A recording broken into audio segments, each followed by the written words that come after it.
The Pediatric Lounge, a podcast taking you behind the door of the physician's lounge to get a deeper insight into just what docs are talking about today. From the clinically profound to the wonderfully routine and everything in between. Well, hello, everybody. And we got a special episode today with Dr. Peter, who is a pediatrician, a former Navy pediatrician, and soon to be president of the AAP chapter in Rhode Island. He's also a good friend of our list server, Peds United, a supporter of our Substack pages, and a frequent guest on our podcast. With us is also Karen Shatner, who is the Associate Director for the National Board of Physicians and Surgeons. She's also a frequent guest in our podcast, and she's a good friend of the podcast and George and I. So welcome, everybody, and we're going to talk about how we're going to solve some of this access to care and repetitive stress syndrome. How can NBPAS be part of that solution today? Welcome, Peter. Yes, thank you. It's a pleasure to be here, and nice to meet Karen too as well. This is excellent. I appreciate the opportunity. Welcome, Karen. Thank you. So good to be back and very nice to meet you, Peter. So Karen, we're going to ask you, since last we talked, what's been going on at NBPAS? Sure. Yeah. Always happy to share. Our goal is always to make sure or ensure that NBPAS is accepted and an available choice for any physician across any specialty anywhere in the United States. So, the ongoing work is always identifying and removing barriers throughout any state where we might find them. So it's really important to have these conversations with physicians on the ground to hear where those might be. But there are really three prongs to our approach, and we've been working hard on all three. One, we need to engage with payers because everyone needs to get paid at the end of the day, whether you're a direct care solo private practice, if you're in a physician specialty group, or if you're a hospitalist or a hospital employee. Secondly, we take every opportunity like this to talk with physicians, conferences, specialty societies, etc. And our message is always the same. Please consider joining and certifying with NBPAS. And the reason is really twofold. One, by certifying through NBPAS, you get a less burdensome way to stay current in your specialty.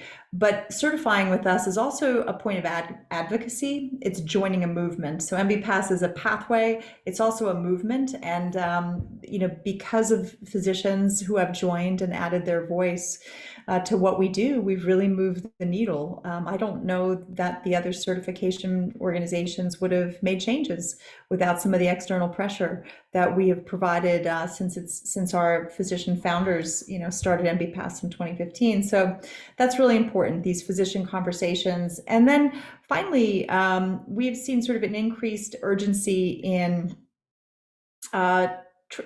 we call it following the money, following physician data, which often links to following physician dollars. And what we are finding is the money and the data sort of flow together, and they paint a really clear picture of, where holdouts might be in terms of other organizations who are not so excited about having a legitimate competitor in the market when it comes to physician continuing certification. So, we know competition's good for markets, for physicians, for patients, for the larger healthcare system. So we have kind of a multi-pronged tackle. And we've been working hard on all three aspects. Great. And Peter, what's going on your end? I always marvel at how well organized the chapter is in Rhode Island. Well, that you're going to be the incoming president. Congratulations on that. Yeah, well, thank you. I mean, these are advocacy groups, and that we work on the for the betterment of everyone within the chapter, and it is a small state, so that's where I think where you can see the nimbleness and the ability to make some changes quickly is because of our size. So we really try to take advantage of that. But that also does mean we're talking about maybe the same group of 10 people that tend to be doing most of the heavy lifting, and we try to share those responsibilities and really try to give different priority to the issues at hand. And like everyone else, we're just coming out of COVID. We're just getting back to our normal functioning as a chapter, and that's a big deal. I probably can't stress that enough, is that we've really been on our heels a little bit with, for example, this particular topic, really pushing for MB pass for Rhode Island has been on the back burner for years now.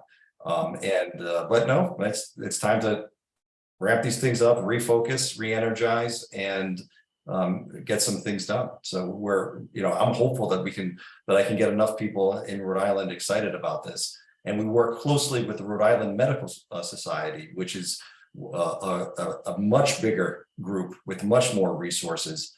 And they had this on their agenda for sure. So I will be definitely reconnecting with them to see where they're moving in this, because all those issues that Karen brought up are exactly our issues. How to be actually considered board certified when you're solely certified with MB Pass, because MB Pass in the past, what there were issues where we were asking questions individually, at least my practice was, and we were hearing back from hospitals and certain insurers that no, we won't recognize you as board certified, and here are the consequences. And some of the consequences are things like not being able to be on staff, or qualifying for lower payment. And obviously those are huge barriers. So re-identifying those barriers, because some of them may have gone away, and then reorganizing the effort and the thought, because again, I think this has slipped out of most pediatricians' minds at this point. Survival was number one, but this is part of survival. I guess Rhode Island is something similar to independent practices, smaller but more nimble. And I guess New York can be compared to big systems that are very bureaucratic, and they say, no, no, no, this is just the way it is. Follow what we say. So there's some truth to that. Yeah. And so Peter and I disagree in a few things, but we mostly agree all the time. And I'm just done reporting BMIs. It's not that my computer can't figure out what the BMI and percentages for the kid. It doesn't make any difference if I send it to Washington. They're not doing anything with the data. So quit harassing me about the data, because you're not doing anything with it. It's unproductive. It's a waste of time. It's a waste of taxpayer money. Right. I'm But done with BMI, we've had this discussion. I'm done with MOC. MOC is a waste of time. Yeah. We hear it from leaders in our community, like Dr. Cressley. That's not how adults learn. That is taking us away from patient care. That is a burden on the practicing physician that actually sees patients. If I'm an academic person that's on service 3 months out of the year, write books and play with rats in the lab the other 9 months of the year, well, there's no skin off my back. And I'll tell you a story. When I was an employee or contract physician to the hospital, I was the director of PALS for Northern Virginia. And I went to the big children's hospital and played with them. I did it at the school where they taught paramedics and nurses. But I was on salary. When I was out there, I had 4 other physicians that worked with me that covered the ER 24/7. The day I opened my own urgent care, I had to tell the people, children's, I can't do it for free. Because when I leave the urgent care, I got to pay someone to be here, and they got to keep seeing the patients. I can't just say, I'm closed because I'm teaching PALS at children's today and tomorrow. So sorry for the inconvenience. So it's a different perspective. I'm done with this silliness of DEA asking me to spend 8 hours of my day so I learn how to use narcotics. I never use narcotics. I haven't used narcotics in 15 years. Yeah, we know that, Herb. We know that. Well, not everybody knows it, George. If Problem everybody knew it, is we wouldn't be in this trouble. The So we problem need to is tell the as story. follows, No Herb. more. Okay, listen. The problem is they're following adult medicine protocols, algorithms, formulas, whatever you want, and they're forcing Peter to comply. Peter is George, not complying anymore. Dr. Dean, they're asking psychiatrists to manage narcotics that they Yeah. never. They're asking radiologists to manage narcotics, which they It's never bad do. medicine. So what is the purpose of all of this? No purpose. Somebody made technology and they think it's good. Yeah, and unintended consequences. There was probably good intentions to start with.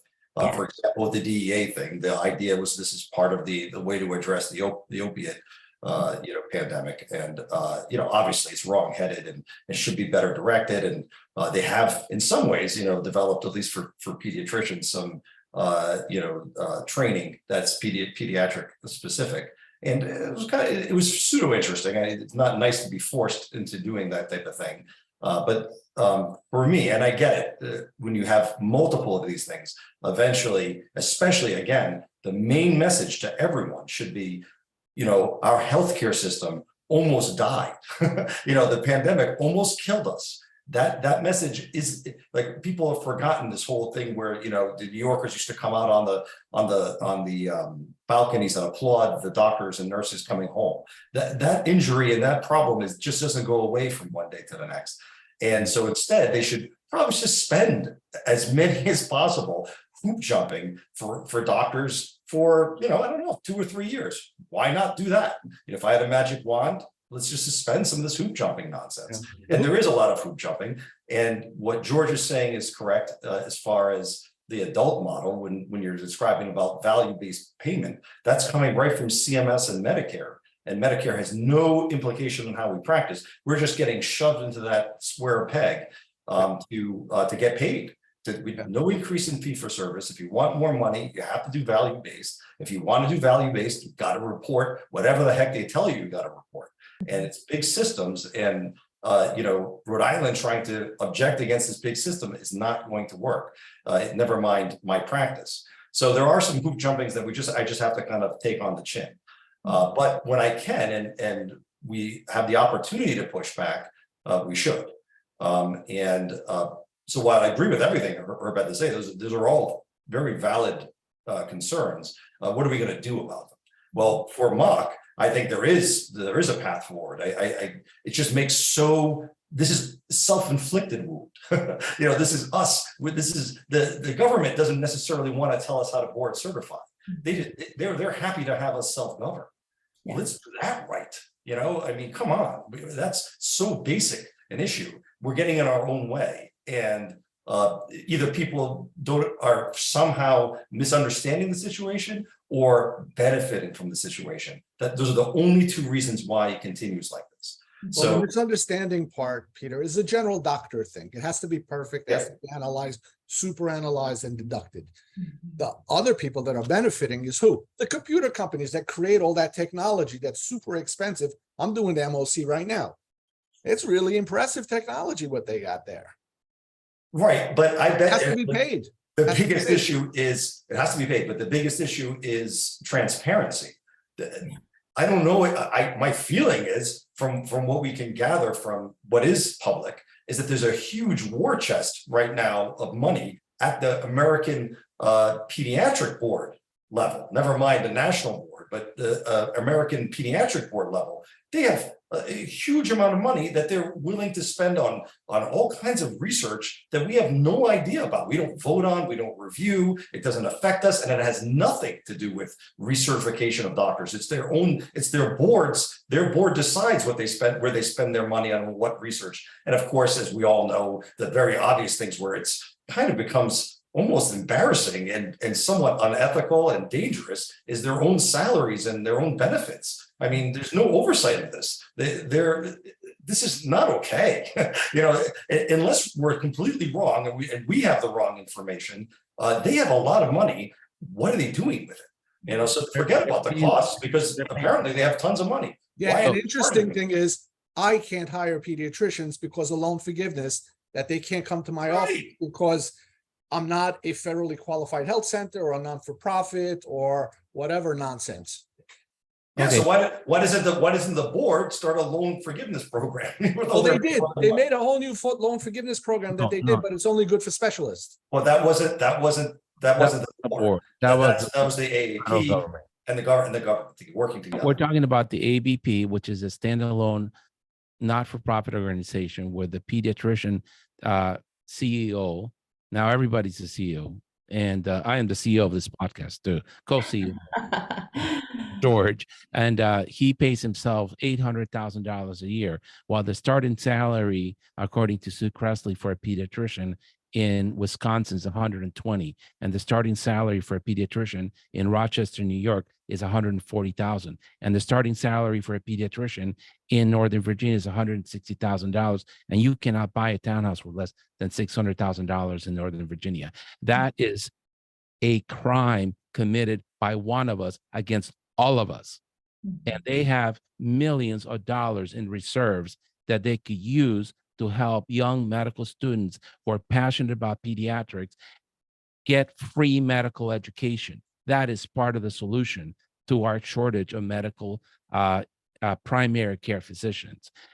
Eliminate the burden, eliminate the debt, and give them a good salary so they can do what they want to do, which is to take care of patients. That goes for internal medicine, family practice, and pediatricians that are in the front line of taking care of people in their communities and in their neighborhoods. It is a crime committed by our own people against us. Yeah. And functionally. And then we do have those that are just misinformed, and we do have well-intentioned, sort of pediatricians and leadership positions in academia that just really don't. They really view the mock as, why are you guys complaining?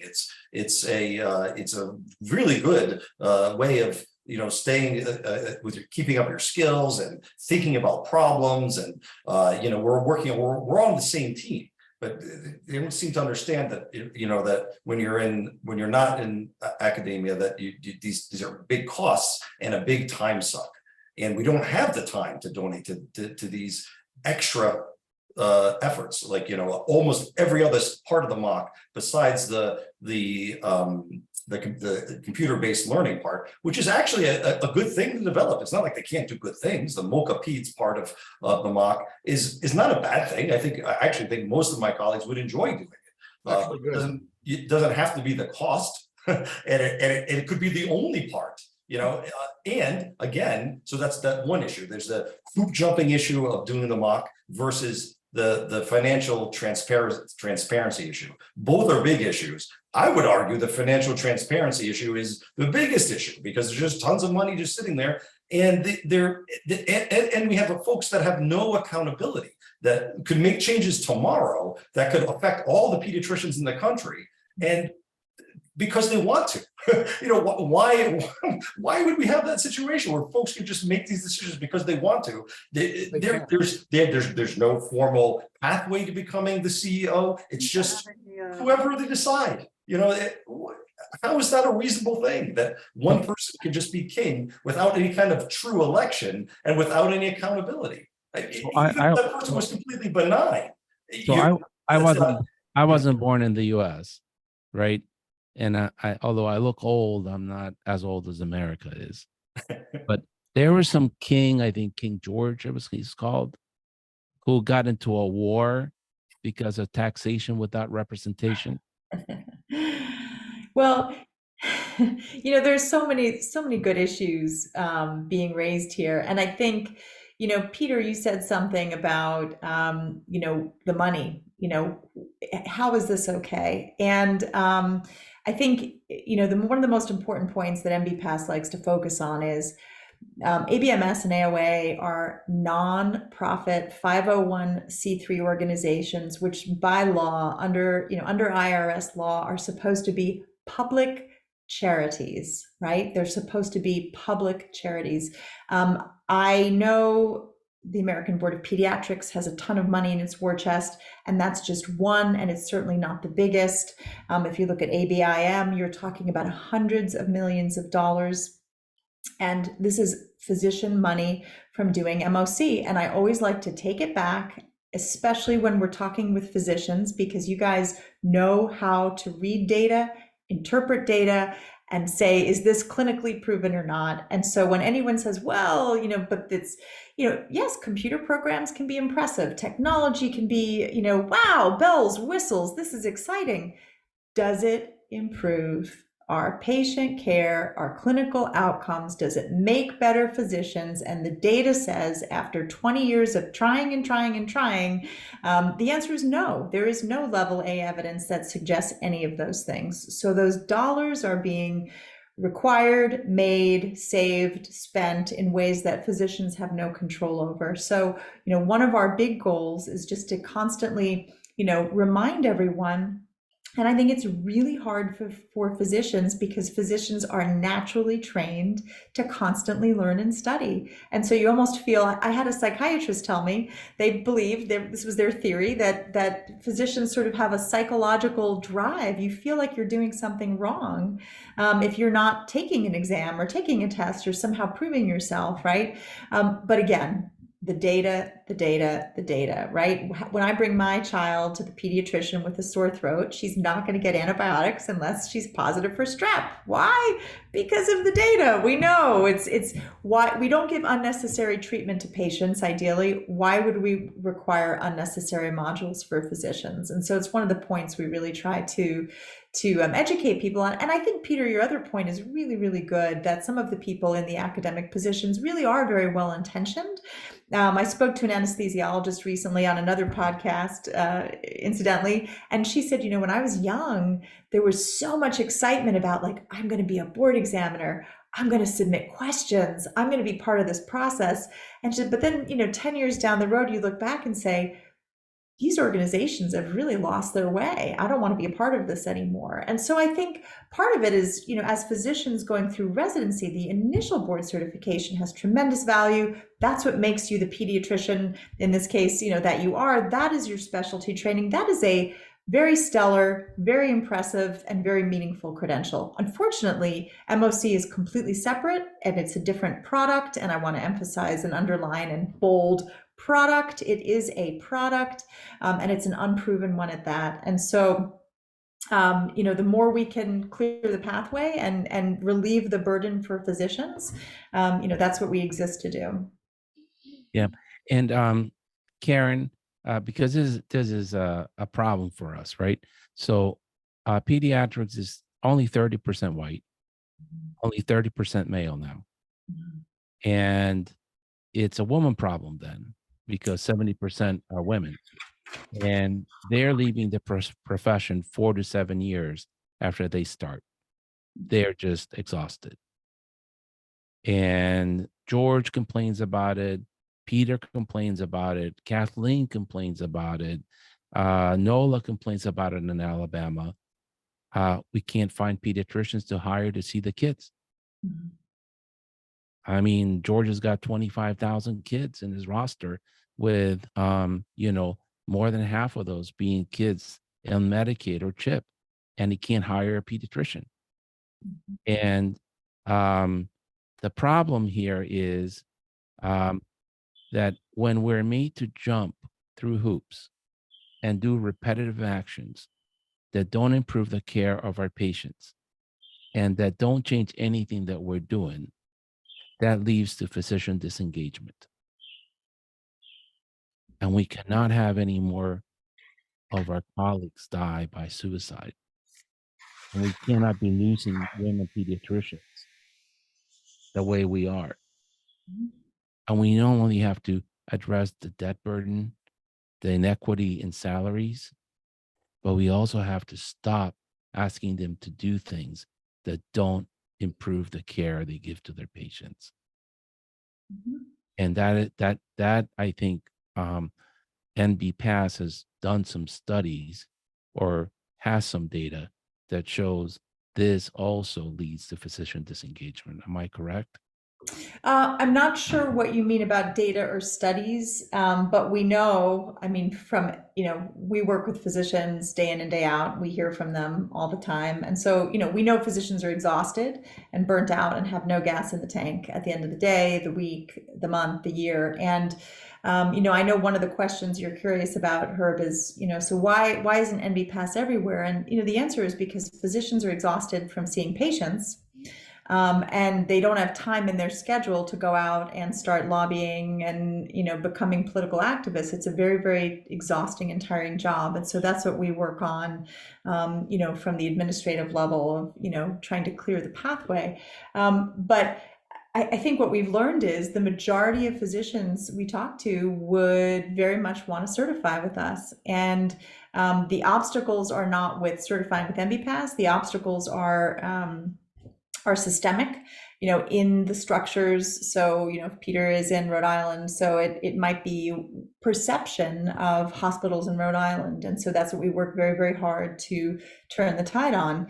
I think to Sue Cressley's point on I don't know when you recorded that other episode, she said physicians are dying a death by 1,000 cuts. And I think another message that physicians, not just MBPAS, but physicians must advocate for is ABMS and AOA, they'd like us to believe that if you don't participate in MOC, you're going to be a lesser physician. You are somehow not learning, you're somehow not staying competent. And I sent out an email just to 10 of our physicians that I know well. And I said, could you please send me a list of every quality program, every education, every data collection that you participate in, whether some of them were private practice, some of them were hospitalists, very, wide variability among specialists. I have a 2-page long list, weekly case conference, monthly case conference, morbidity and mortality, complication reviews, protocol writing, student teaching, mid-level supervision, council meetings, quality meetings, performance, peer review meetings. Sounds like my life. Yes, right. Quality conferences. And then depending on your specialty, your pediatricians, I don't know what national, incentives there might be for, reporting that your children are all vaccinated and you're meeting these benchmarks for diabetes screening and so on and so on and so on and so on. Your life is quality improvement. You have signed up for a career of lifelong learning and education. It's not valid. And we know the data shows again and again and again, there's really no validity that doctors, have to participate in MOC to become and maintain their lifelong excellence. And so, it's an education job, and we have it one conversation at a time. Karen, I have a question for you. Sure. I maybe just missed in the beginning of the point you were just making. Who are those people that are saying to you that physicians, if you don't participate in a mock-like process, maybe not the mock product, but a mock-like product process, that you're not engaging in lifelong education or training? Well, I think it's general messaging and PR and marketing that I'm talking about, and I'm talking about that from the mothership. And when I say the mothership, I'm talking about ABMS. And there's a lot of PR and marketing, and maybe I'll just pivot to that. About a year ago, in fact, a year ago tomorrow, we announced that MBPAS had been added as a designated equivalent source agency by the Joint Commission. It was big news. Everyone was really excited. It caused a lot of excitement. Our numbers jumped up. About 2 weeks later or less, ABMS released a press release. And then shortly thereafter, something called a toolkit. And we are pretty confident that it went to state medical boards, specialty societies, specialty organizations, all their member boards. And there's a lot of misleading information in there, we believe, where it talks about, oh my gosh, look at this data on MOC, and physicians don't know how to learn, and we're not gonna have quality if this is what happens. And Dr. Rich Barron, who's the CEO of ABIM, there was just a piece out a journalist did an excellent article just this week. It came out in a cardiology journal. Dr. Barron quoted a study. He said, there's data. You doing MOC changed, opioid prescribing. And if you click and you look on that link, the study was in a pay-to-play journal. It's a non-peered review. They paid, I could publish a study in it if I wanted, talking about, I don't know, I could make up a study and publish it and pay for it. So that's not data. But they are sharing that information far and wide, and physicians need to be aware. It's damaging, because if you're a policymaker and you hear this is a complex issue, and people get scared. Nobody wants a substandard physician, right? Nobody wants a non-current physician. So it is our opinion and position. This is really good marketing, and marketing is not science, and marketing is not medicine. Yeah, Karen, I couldn't agree more. I think that's some of the pushback I initially got when we were sort of just grassroots. This was like years ago now. I'm maybe even 10 years ago, where we were grassroots, sort of as the AAP Rhode Island chapter is, very much just a group of pediatricians. We're saying, what is going on when the mock first got modified? We're like, this is just doesn't make sense, and when they still had their,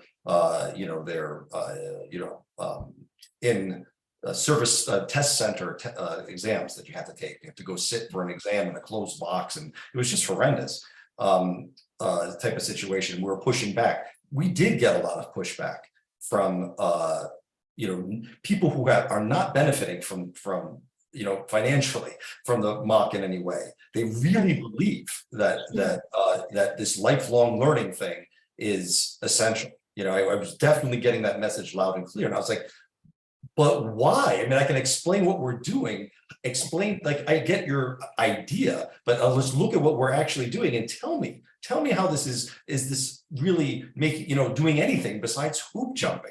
And it was a little bit of a back and forth, and I was shocked that there was pushback, but there was pushback, mainly from the hospitals and from the hospital leaders, and from the physician leaders at the hospitals. So I'm very interested if you could send us a link to that toolkit, to everybody, to the George and Herb, just so we can share that information, because I am definitely taking this to the Rhode Island Medical Society, and I'm sure they're pushing for it, because I know they have been. And whatever the barriers are, I'm going to work to try to minimize those barriers, so everyone has the option to think about if they want to pay for the mock, or if they want to do and be pass and be board certified. If we get to a situation where we have that choice to be viewed as board certified with either the mock or the MB pass system, let the people choose. And I think it's going to be very quick exodus. That's my perspective. But well, I agree, and I like to emphasize that MOC is a product, and if it was, it's supposed to be voluntary, but in reality, it's become a de facto requirement to practice medicine in the United States. And one thing I like to say to people is, if you have a really good product, you don't need to force people to buy it. I don't need to force anyone to buy an iPhone. Everyone goes out and buys an iPhone. We don't drive Model T Fords anymore. Someone's invented and innovated something new. MB Pass is an innovator and a leader in a way that we are reducing burden and trying to do it in a much more efficient way. I mean, every hospital in the United States should be banging on our door for this, because on average, our certification with MB Pass is about 72% less, right, than participating in MOC. I think the statistic from the end of 2022 from the American Hospital Association is nearly 80% of hospitals were ending 2022 year in the red. People are looking for every cost savings, and with so much emphasis on value-based care, this in a sense is a very value-oriented option, and it's a good option, and it's a rigorous option. And does MB Pass have a dedicated website or source where folks can review the financials? I know you have to publish it, but those things are not as easy as you think to find. I remember when I did research on that, we found the information, and then even interpreting it was a little bit difficult, and where I was getting pushback on how I was interpreting it. And I'm not a lawyer, that stuff is challenging. Do you have some transparency? Yeah, absolutely. We believe in transparency, full transparency. I believe our 990s every year are published on our website, and I'll double check that to make sure I'm speaking correctly. But all our data is there. We don't have lobbyists. We don't have in-house lawyers. We are a true nonprofit. I like to say we burn what we earn. None of our top leaders, none of our top leaders in the organization clear $100,000. We're all making less than that. We are here to truly serve physicians, their patients. As just a layperson in society, I see the crisis. I see the crisis as a patient with my own doctors. I see a crisis with my own pediatricians and my children burning out and wanting to get out of medicine. This is not a problem. This is not a problem that can be ignored, and it can't be marketed away by organizations with lots and lots of money. This is a pediatric specific program, and I shared with Herb and George, I believe last time, I had a friend who worked for the American Board of Pediatrics, not in a medical capacity, but in a technical capacity, and described their headquarters as the Taj Mahal. and said they didn't know what to do with their money. Food cards, mahogany paneling, artwork, gourmet this, time off at Christmas. But physicians don't know this information. It's unconscionable. It is unconscionable. So the more that every physician can stand up, join NBPAS to add their voice to our important work and mission, amplify these stories like George and Herb do on this broadcast, it's critical. We really, really exist to support physicians. Physicians take care of us, and I mean us, everyone. Physicians care for people, and NBPAS, we truly want to support physicians in the very hard work. I would consider this outside your scope, to be honest, but maybe it's something you do provide. Do you have like legislative liaisons or advocacy folks that, or you do that, like anything official like that I can contact, or is it more like just unofficial?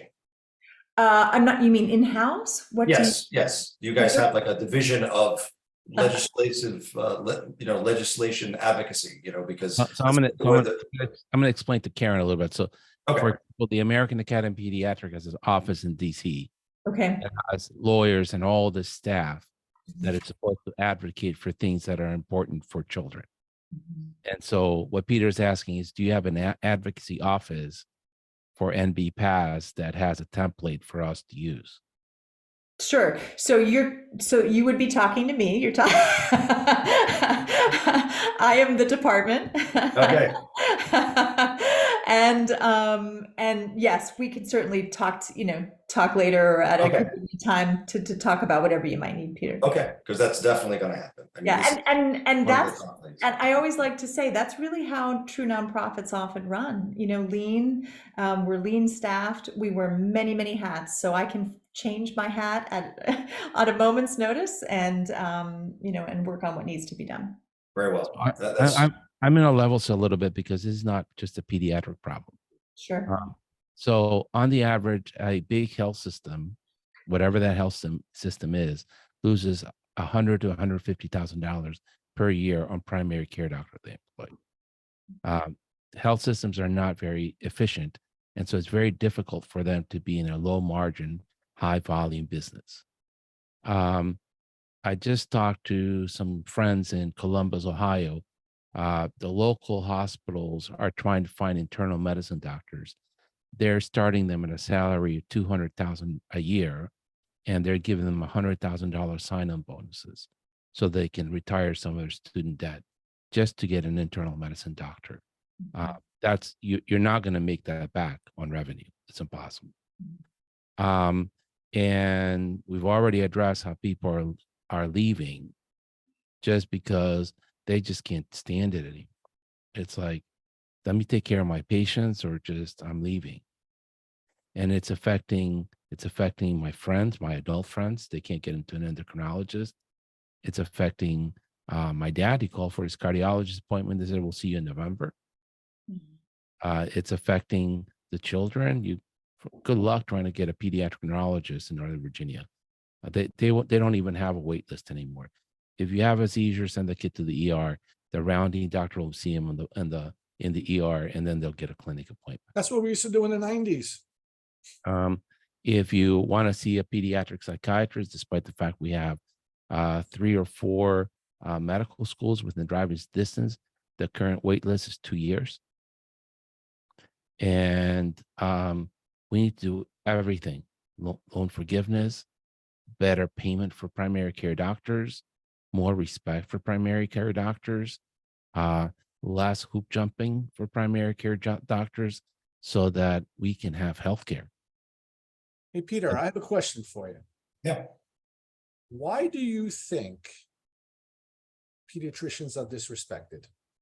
Is it because we're our generation, we think our job is not that difficult?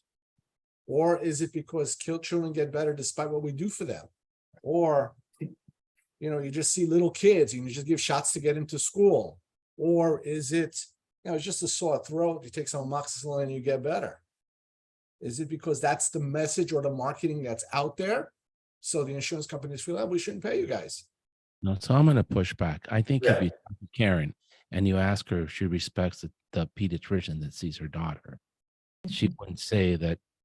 Well, she's a mom. Of course she does. I'm talking about the big bullies in the organizations, in the hospitals, in the insurance companies. This is organized crime with the insurance companies. Well, I think the bottom line is we don't generate revenue, and Yes. But we generate the same E&M codes that the adult does, and we generate them faster. yeah, but we don't, our patients aren't as sick, our But it's population, still 99213, 99214 is the same. you would think. Yeah, and then it's historical too, the whole CMS process and the whole payment process is based on the adult model. And once again, pediatrics was shoved into this. Yes. So there's a lot of history there too. And I think, you can't fight every battle, but, the AMA is complicit in a lot of this because they generate all the coding. And though they lobby as if they represent all physicians in the United States, they actually, I think at current counting, their paid membership in terms of actual attending physicians, it's just shy of 12% of physicians in the US. That is nowhere near a majority. And so again, following the data, following the dollars, paints a picture that no one is really advocating for what matters, but you guys are advocating for what matters. NBPAS is advocating for what matters. And so these are the important conversations of how we move, forward.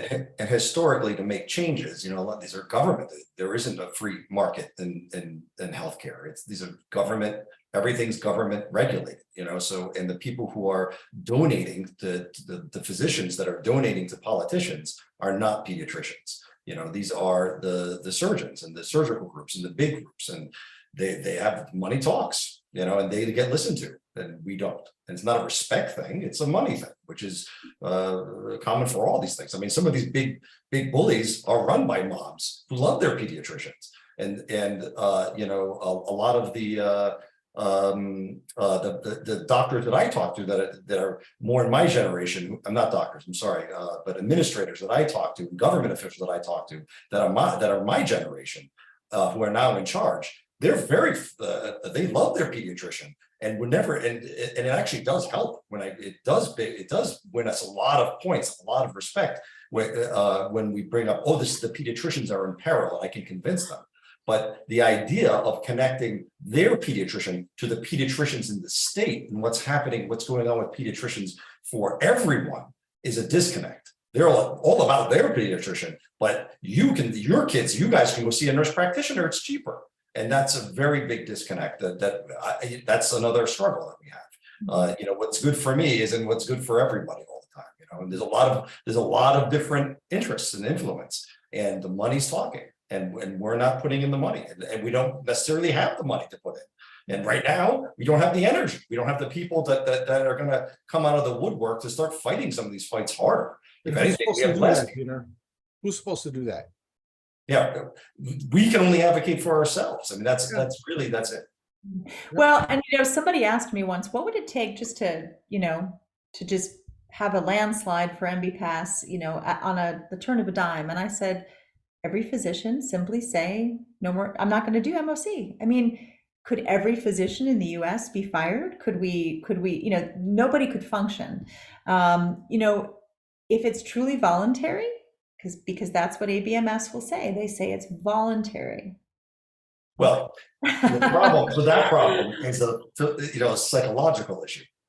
Mainly physicians answer the call to be physicians, yes, because they feel like they're servants. We feel like we serve our patients, yes, and doing something like you just said would feel like way too much like abandoning our responsibilities. Mm-hmm. And that just is such a high ask for physicians, especially pediatricians, even more so pediatricians. I would argue that just will never happen.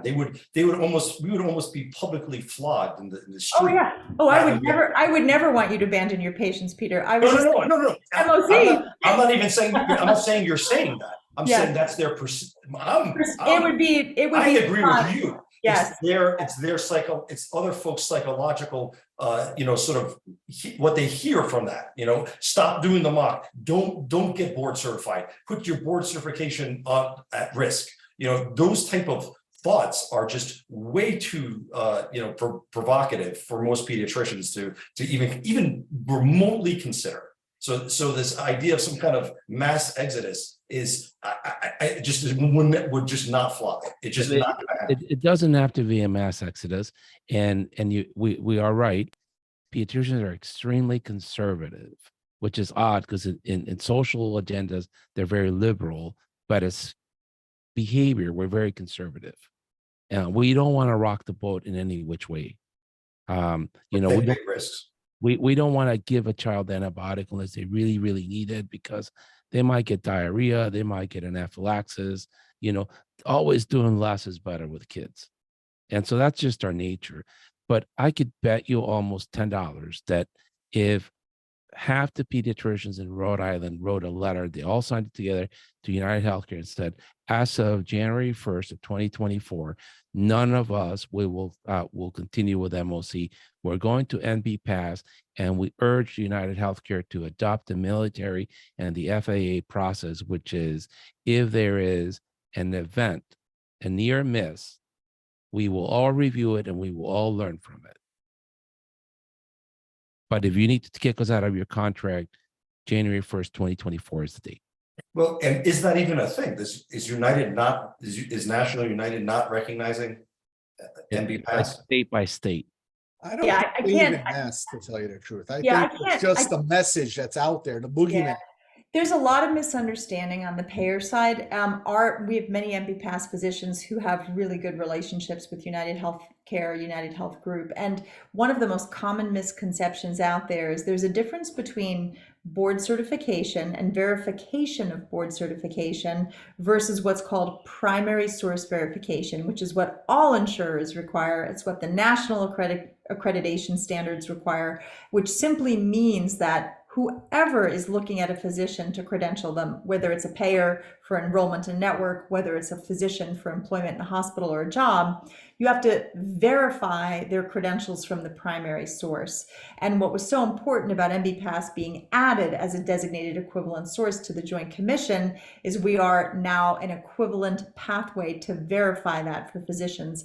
Many major payers are agnostic to board certification status, but because board certification is the highest level of education and training for most physicians, it simply needs to be verified as part of the credentialing process.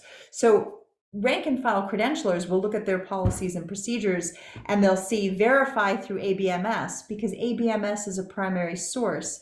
It does not mean they require ABMS. It means they simply need verification of board certification. That's why we have these conversations, Peter, because very often, and we're finding a lot of favorable outcomes where payers say, no, you're fine with MB-Pass, just let us know. So I can't answer specifically for Rhode Island because it can vary state by state. I'd have to look into it, but we do have success. We certainly do have success with that.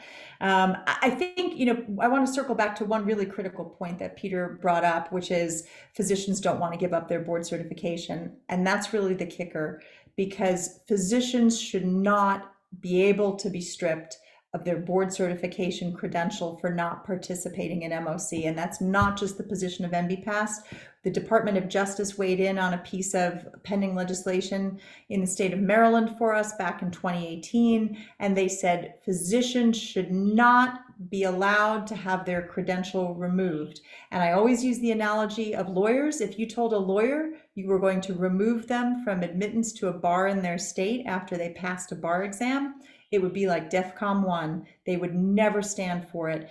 Why would anyone be allowed to strip your credential? I've graduated from high school. I'm a high school graduate. I've graduated from college. I'm a college graduate. I've graduated from law school, med school, fill in the blank. You are a graduate. You graduated from residency. You passed the board exam initially. You are a board certified physician.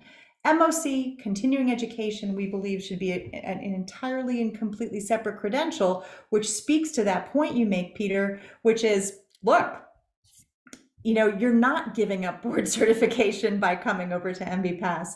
You are becoming certified continually through NBPAS for phase 2, which is the lifelong learning and that part of your career. So that is, an area we work really hard on. It's a complex issue legally, but it's a really important one for us. You are board certified. Why should anyone ever be allowed to decertify you? And the fact is, to Herb's point, I can't speak for every member board of ABMS, but I know that some of the ABMS member boards absolutely list physicians as not certified and will remove them from their database for not participating in MOC. And, we think there's some serious problems with that. Yep. Well, Peter, when you start doing this, let me know what I can do to help you. Starting next month, and I'm definitely going to work with Karen on this. This is, that toolkit, that DOJ communication that you just mentioned, those would be 2 very powerful pieces of information for me as I fight this fight. So put that out on the listserv and through the podcast and the Substacks, and certainly I'll be taking advantage of that. Terrific. All right. Well, I want to thank everybody. This is a very important conversation. Very heated. Very heated. It's always heated because it's emotional. I mean, we need physicians. And it's so frustrating because it's self-inflicted and not necessary. It's not like there isn't 2 sides to this. There just aren't. It's so obvious that this is an issue, and that frustrates me more than anything else. And I think in order to get respect from others, first you have to respect yourself as a professional. We don't do a small thing. We don't do little people. We are physicians.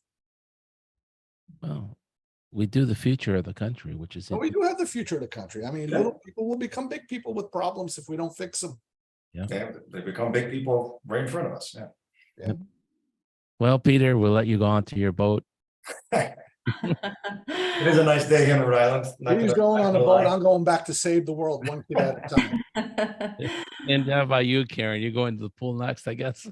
No, my day is only about half over now, so we'll dig in and see what other good fight we can fight, and really try to keep the ball rolling, and really appreciate all your great work, not just taking care of kids everywhere as pediatricians, which I really do appreciate as a mom, but your advocacy to talk about these issues and to put energy into helping your current physicians and all the physicians that will come later. I think it's super important. So thanks for having me on again. And I see Dr. Bravo is dressed up like us, Peter, saving the world today. Yeah, I'm working today. You're working today. You're the busiest unemployed physician I've ever seen. That is true. Yeah. Well, Karen, thank you, because you and NBPAS is really doing a great job. And Peter, thank you. You know that you and I disagree on the value of certain organizations, but I think the leadership and the work that the pediatricians in Rhode Island put for their community as physicians and their children is admirable. And I don't think it's the organization. I think it's you and your fellow pediatricians in Rhode Island that are an example to be admired, applauded, and thanked for your care for your children. Yep. Well, thank you. And thank you for the opportunity. This is very helpful for me. I appreciate it. Great. We'll see you all soon. I got to get back to seeing patients. Okay. All right. Have a nice day. All right. Bye-bye. Bye, everyone.